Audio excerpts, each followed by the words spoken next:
ಇಲ್ಲಿ ದ್ವಿತೀಯ P U C ಅರ್ಥಶಾಸ್ತ್ರ ಯಾರಿಗೂ ಏನು ಓದಿಲ್ಲ ಎಕನಾಮಿಕ್ಸ್ ಕಷ್ಟ ಅಂತ ಅನ್ಕೊಂಡಿದ್ರೆ ಕೇವಲ 4 ಅಧ್ಯಾಯಗಳನ್ನು ಓದಿ ಯಾವ ರೀತಿ 80ಕ್ಕೆ 80 ಅಂಕ ಕೇವಲ ತೆಗೆದುಕೊಳ್ಳೋದು ಅಂತ ಈ ಒಂದು ವಿಡಿಯೋದಲ್ಲಿ ಹೇಳ್ತಾ ಇದ್ದಾನೆ. ಎಷ್ಟು ಹೇಳ್ತೀನಿ ಅಷ್ಟು ಮಾಡಿ. ಕ್ವಶನ್ ಪೇಪರ್ ಪ್ಯಾಟರ್ನ್ ಅಲ್ಲಿ ಪಾರ್ಟ್ ಎ ನಲ್ಲಿ 20 ಕ್ವಶನ್ ಇರುತ್ತೆ. Each carries 1 mark, no extra question, no choice ಇರುತ್ತೆ. 2 ಅಂಕದ 10 ಪ್ರಶ್ನೆ ಇರುತ್ತೆ, 6 ಕೊಟ್ಟಿರ್ತಾರೆ, 4 ಎಕ್ಸ್ಟ್ರಾ ಕ್ವಶನ್ ಇರುತ್ತೆ. 4 ಎಕ್ಸ್ಟ್ರಾ ಕ್ವಶನ್ ಬಿಡಿ, 6 ಮಾತ್ರ ಓದ್ಕೊಳ್ಳೋಣ. ಮುಂದೆ ನೋಡ್ತೀವಿ ಯಾವ್ಯಾವ್ದು ಅಂತ. 4 ಅಂಕದ 9 ಪ್ರಶ್ನೆ ಕೊಡ್ತಾರೆ. ಈಚ್ ಕ್ಯಾರೀಸ್ 4 ಮಾರ್ಕ್ಸ್, 5 ಕ್ವಶನ್ ಮಾತ್ರ ನಾವು ಬರಿಬೇಕಾಗುತ್ತೆ. ಇಲ್ಲಿ 4 ಎಕ್ಸ್ಟ್ರಾ ಇರುತ್ತೆ, ನಾವು ಬರಿಬೇಕಾಗಿರೋದು 5, ಟೋಟಲ್ 9 ಆಯ್ತು. ಅದೇ ರೀತಿ 6 ಅಂಕದ 5 ಪ್ರಶ್ನೆ ಕೊಡ್ತಾರೆ, ನಾವು ಬರಿಬೇಕಾಗಿರೋದು 3. ಇಲ್ಲಿ ನಮಗೆ 2 ಎಕ್ಸ್ಟ್ರಾ ಬರುತ್ತೆ, ಎಕ್ಸ್ಟ್ರಾ ಕ್ವಶನ್ ಅನ್ನ ಬಿಟ್ಬಿಡಿ. ಅದೇ ರೀತಿ 5 ಅಂಕದ 3 ಪ್ರಶ್ನೆ ಕೊಡ್ತಾರೆ, 5 ಅಂಕದ 3 ಪ್ರಶ್ನೆ ನಾವು ಬರಿಬೇಕಾಗಿರೋದು 2. ಇಲ್ಲಿ 5 ಅಂಕದ 3 ಪ್ರಶ್ನೆಯನ್ನು ಬರಿಬೇಕು, 2 ಎಕ್ಸ್ಟ್ರಾ ಕೊಡ್ತಾರೆ. ಆಯ್ತಾ, ಇದಿಷ್ಟು ಗೊತ್ತಾಯ್ತು. 5 ಅಂಕದ ಪ್ರಶ್ನೆ ಅಂದ್ರೆ ಪ್ರಾಕ್ಟಿಕಲ್ ಓರಿಯೆಂಟೆಡ್. ಇಲ್ಲಿ ನಾವ್ ಏನ್ ಮಾಡ್ಬೇಕಂತಂದ್ರೆ, ಇದು ಬ್ಲೂ ಪ್ರಿಂಟ್ ಪದವಿ ಪೂರ್ವ ಶಿಕ್ಷಣ ಇಲಾಖೆಯವರು as per model question paper ಮತ್ತು ಆನ್ಯುವಲ್ ಎಕ್ಸಾಮ್ಗೆ ಇದನ್ನೇ ಫಾಲೋ ಮಾಡ್ತಾರೆ. ನಾವು ಇದನ್ನೇ ಫಾಲೋ ಮಾಡಬೇಕು. ಅವ್ರು ಎಷ್ಟು ಹೇಳಿದ್ರೆ ಅಷ್ಟನ್ನ ಮಾತ್ರ ನಾವೇನು ಓದಬೇಕಾಗುತ್ತೆ. ಇಂಟ್ರೊಡಕ್ಷನ್ ಅಲ್ಲಿ 2 ಅಂಕದ 1 ಪ್ರಶ್ನೆಯನ್ನು ಓದೋಣ. 2 ಅಂಕದ 1 ಪ್ರಶ್ನೆ ಮುಂಬರ್ತಕ್ಕಂಥ ವಿಡಿಯೋಗಳಲ್ಲಿ ಫಿಕ್ಸ್ ಪ್ರಶ್ನೆನ ಕೊಡ್ತೀನಿ.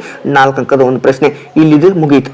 1 ಅಂಕದ 1ನೇ ಅಧ್ಯಾಯದಿಂದ 2 ಅಂಕದ 1 ಪ್ರಶ್ನೆ, 4 ಅಂಕದ 1 ಪ್ರಶ್ನೆ ಮುಗಿದು ಹೋಯ್ತು. ಇಷ್ಟೇ. ಮೈಕ್ರೋ ಎಕನಾಮಿಕ್ಸ್ ಅಲ್ಲಿ ಥಿಯರಿ ಆಫ್ ಕನ್ಸ್ಯೂಮರ್ ಬಿಹೇವಿಯರ್ ಅಂತ ಇದೆ. ಇಲ್ಲಿ 2 ಅಂಕದ 1 ಪ್ರಶ್ನೆ, 4 ಅಂಕದ 1 ಪ್ರಶ್ನೆ, 6 ಅಂಕದ 1 ಪ್ರಶ್ನೆ, 5 ಅಂಕದ 1 ಪ್ರಶ್ನೆ. ಈ ಚಾಪ್ಟರ್ ನ ಕಂಪ್ಲೀಟ್ ಆಗಿ ಪೂರ್ತಿಯಾಗಿ ಇಂಚು ಲೈನ್ ಬೈ ಲೈನ್ ಓದಿ ಬಯಾಟ ಹಾಕಬೇಕಾಗುತ್ತೆ. Production and cost micro economics ಅಲ್ಲಿ 3ನೇ ಅಧ್ಯಾಯ ಪ್ರೊಡಕ್ಷನ್ ಅಂಡ್ ಕಾಸ್ಟ್. 2 ಅಂಕದ 1 ಪ್ರಶ್ನೆಯನ್ನು ಮಾತ್ರ ಓದು. 4, 6, 5 ನಮಗೆ ಸಂಬಂಧ ಇಲ್ಲ. ಇಷ್ಟೇ, ನಮಗೆ ಸಂಬಂಧ ಇಲ್ಲ ಅದು. ಸೊ ಅದಾದ ನಂತರ the theory of the firm and perfect competition ಅಂತ ಇದೆ. ಪರಿಪೂರ್ಣ ಪೈಪೋಟಿ ಸಿದ್ಧಾಂತ ಅಂತ ಇದೆಯಲ್ಲ, 2 ಅಂಕದ 2 ಪ್ರಶ್ನೆ ಬರ್ತಾ ಇದೆ. ನಾವು ಟೋಟಲ್ ಆಗಿ ಬರಿಬೇಕಾಗಿರೋದು ಎಷ್ಟು ಅಷ್ಟನ್ನ ಮಾತ್ರ ಹೇಳ್ತಾ ಇದ್ದೆ ನಾನು. ಓಕೆ, ಇಲ್ಲಿ 2 ಅಂಕದ 2 ಪ್ರಶ್ನೆ ಬರ್ತಾ ಇದೆ. ಇದು 4, 5, 6 ನಮಗೆ ಸಂಬಂಧ ಇಲ್ಲ. ಇಷ್ಟನ್ನ ಬಿಟ್ಟುಬಿಡಿ. ಅದಾದ ನಂತರ 5 ಅಂಕದ 5ನೇ ಅಧ್ಯಾಯನ ಓದೋದು ಅವಶ್ಯಕತೆ ಇಲ್ಲ. ಇಲ್ಲಿ ಮ್ಯಾಕ್ರೋ ಎಕನಾಮಿಕ್ಸ್ ಸಮಗ್ರ ಅರ್ಥಶಾಸ್ತ್ರದಲ್ಲಿ 4 ಅಂಕದ 1 ಪ್ರಶ್ನೆ ಬರ್ತಾ ಇದೆ. ಇಲ್ಲಿ ಪೂರ್ತಿಯಾಗಿ ಓದ್ಕೊಂಡ್ಬಿಡ್ಬೇಕು. ಈ ಒಂದು ಸೆಕೆಂಡ್ ಚಾಪ್ಟರ್ ಏನಿದೆ ನ್ಯಾಷನಲ್ ಇನ್ಕಮ್ ಅಂಡ್ ಅಕೌಂಟಿಂಗ್ ಅಂತ ಇದೆಯಲ್ಲ, 2 ಅಂಕದ 2 ಪ್ರಶ್ನೆ ಬರ್ತಾ ಇದೆ. 4 ಅಂಕದ 1 ಪ್ರಶ್ನೆ, 5 ಅಂಕದ 1 ಪ್ರಶ್ನೆ, 6 ಅಂಕದ 1 ಪ್ರಶ್ನೆ ಮುಗಿದೋಯ್ತು. ಇಲ್ಲಿಗೆ ನಮ್ಗೆ ಈ ಒಂದು ಚಾಪ್ಟರ್ ನ ಲೈನ್ ಬೈ ಲೈನ್ ಓದ್ಲೇಬೇಕಾಗುತ್ತೆ. ಅದಾದ ನಂತರ ಮನಿ ಅಂಡ್ ಬ್ಯಾಂಕಿಂಗ್ 6 ಅಂಕದ 1 ಪ್ರಶ್ನೆ ಬರ್ತಾ ಇದೆ. ಇಲ್ಲಿಗೆ ಮುಗೀತು, ಫಿಕ್ಸ್ ಆಯ್ತು. Last government budget and the economy ಅಂತ ಇದೆ. ಇಲ್ಲಿ 4 ಅಂಕದ 1 ಪ್ರಶ್ನೆಯನ್ನು ಓದ್ಕೊಂಡ್ಬಿಟ್ರೆ ಮುಗೀತು. ಈಗ ಏನ್ ಮಾಡ್ಬೇಕಂತಂದ್ರೆ ಇದಿಷ್ಟನ್ನ ಕರೆಕ್ಟ್ ಆಗಿ ನೋಡ್ಕೊಳ್ಳಿ. 5 ಅಂಕದ 3 ಪ್ರಶ್ನೆ ಬರೀಬೇಕು, 2 ಪ್ರಶ್ನೆ ಇಲ್ಲಿ ನಮಗೆ ಸಿಗ್ತಾ ಇದೆ. 6 ಅಂಕದ 3 ಪ್ರಶ್ನೆ ಬರೀಬೇಕು, ಇಲ್ಲಿ ನಮಗೆ 3 ಸಿಗ್ತಾ ಇದೆ.